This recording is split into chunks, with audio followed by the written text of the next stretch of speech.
This year, throughout the world, we've seen the devastating impact of climate change, from flash flooding in Europe to wildfires burning out of control.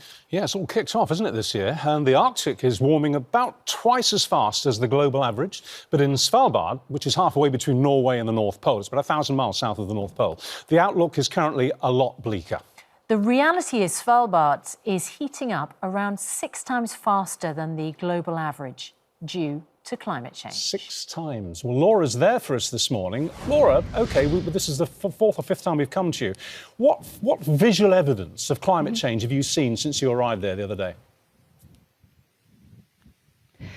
We have seen incredible before and after images of how glaciers have retreated due to the rise in temperature.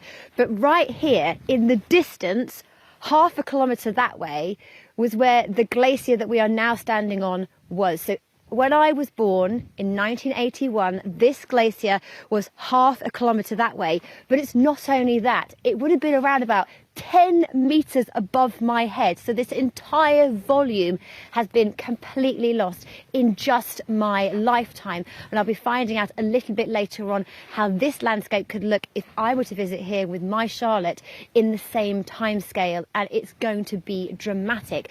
But the landscape here is jagged. There's beautiful mountains, there's glaciers, there's fjords, there's polar bears, there's reindeers. But the impacts of climate change are having far-reaching impact. The glacier retreat globally is at its lowest extent in 2,000 years. And this is having not just far-reaching impacts in high mountainous regions, it's affecting everybody around the world too.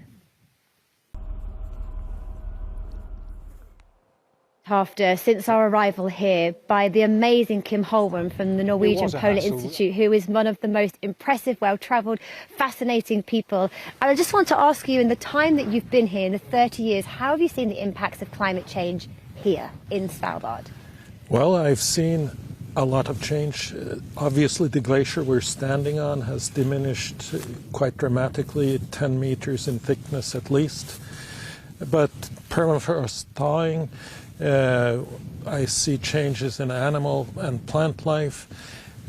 Snow melts earlier in the spring, and most strongly felt is the warming of the winter and the increased precipitation that we've seen has led to more avalanches, and we tragically had 2 fatalities in 2015 from an unexpected avalanche. And what's the impact been on the people who live here?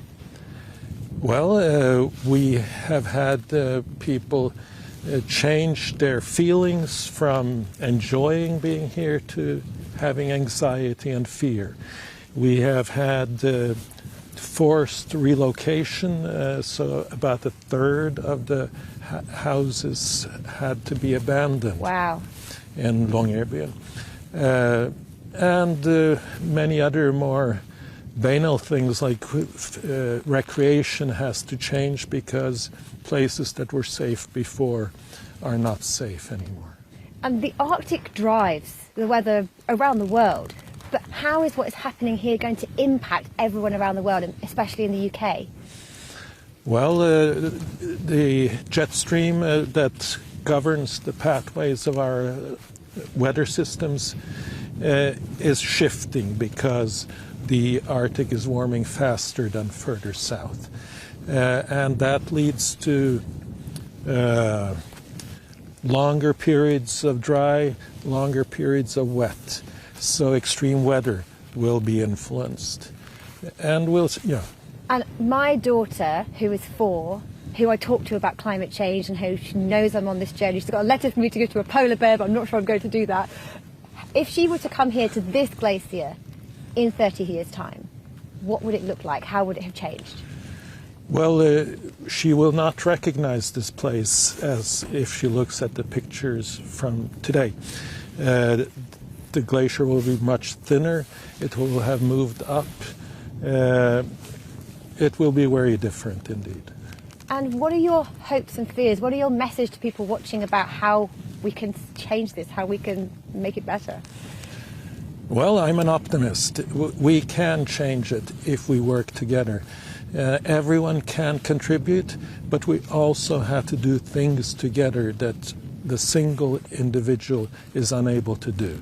So system changes, energy systems, but we can do it and we must do it. You are so right. Thank you so much. We'll be having more from Kim tomorrow as he continues us on our journey. And the really devastating thing is here that the people in the Arctic are hardly producing any emissions compared to the rest of the world, yet they are the ones who are feeling it the most. Absolutely. We need to put in a hotline call to China, don't we? I mean, that is the key. We have to stop China developing all these coal-fired power stations, which are online. They're coming online. And, you know, that's going to be the massive problem. But listen, Laura, it's fascinating to see it with our own eyes, to see the change, to see the difference.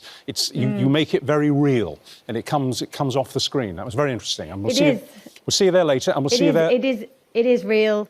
Yeah. Thank you so much. And we'll see you there. Great job. And we'll see you there tomorrow. All right, still to come. Well, what do you think? Is it now time to live with COVID as the Prime Minister prepares to potentially ditch